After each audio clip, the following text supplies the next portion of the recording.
Assalamualaikum warahmatullahi wabarakatuh. Kami akan mempresentasikan presentasi kami yang berjudul fungsi turunan dalam biologi. Sebelumnya, anggota kami yaitu saya sendiri, Najma Raya Oksana Almasa, Amelia Putri Justina, Latifatun Nuronia, Kaisya Ariantika, dan Jamie Wahab.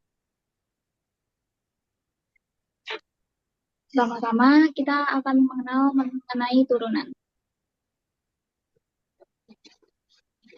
Jadi, turunan adalah konsep yang menggambarkan laju perubahan suatu fungsi terhadap variabel tertentu. Turunan digunakan untuk menyatakan hubungan kompleks antara satu variabel tak bebas dengan satu atau beberapa variabel bebas lainnya. Turunan adalah alat matematika yang membantu ilmuwan memahami perubahan dalam sistem biologi. Dengan turunan, mereka bisa membuat model untuk memprediksi perilaku sistem biologis yang rumit dan lebih memahami cara kerja kehidupan. Penerapan turunan dalam biologi. Turunan sebagai konsep matematika memiliki banyak aplikasi dalam ilmu biologi, terutama dalam memahami perubahan yang terjadi dalam berbagai fenomena biologis. Dan berikut adalah beberapa penerapan utama turunan dalam bidang biologi. Yang pertama yaitu perubahan populasi, yang kedua yaitu kecepatan pertumbuhan bakteri, yang ketiga yaitu penyebaran penyakit, dan yang terakhir adalah laju perubahan konsentrasi zat.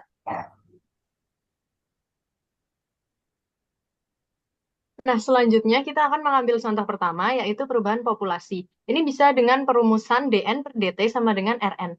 Nah, ini biasanya diterapkan dalam bidang ekologi. Turunan ini biasanya digunakan untuk memodelkan laju pertumbuhan populasi.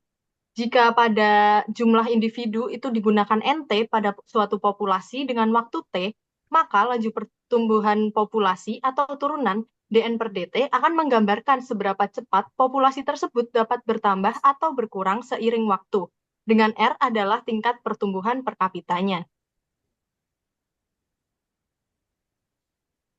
Selanjutnya, pada contoh kedua, yaitu kecepatan pertumbuhan bakteri, kita dapat menggunakan rumus laju Y aksen sama dengan DY per DX dengan X-nya merupakan waktu.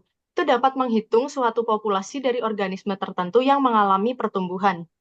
Dengan pertumbuhan yang sama besarnya dengan populasi pada saat itu, yaitu YX, itu akan mendapatkan model populasi Y aksen sama dengan Y.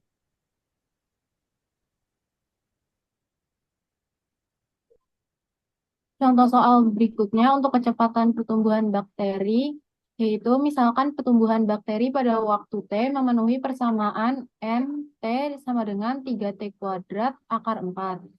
Tentukan laju reaksi pertumbuhan bakteri tersebut. Perhitungannya adalah N T sama dengan 3T kuadrat dikali T pangkat setengah sama dengan 3 dikali T pangkat 5 per 2. Pi T sama dengan N T sama dengan 3 dikali 5 per 2 dikali T pangkat 3 per 2 sama dengan 15 per 2 dikali T pangkat 3 per 2.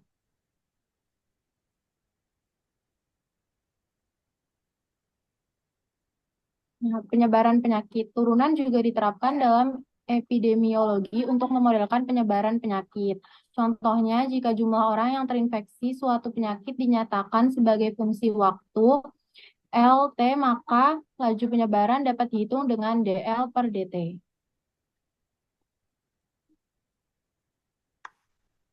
Untuk contoh yang terakhir, ada laju perubahan konsentrasi zat. Di sini, turunan digunakan untuk menggambarkan laju perubahan konsentrasi zat kimia atau obat dalam tubuh. Misalnya, dalam farmakokinetik, turunan digunakan untuk memodelkan laju penguraian obat dalam darah atau konsentrasi suatu zat dalam suatu sistem biologis. Sekian dari kelompok kita. Terima kasih. Wassalamualaikum warahmatullahi wabarakatuh.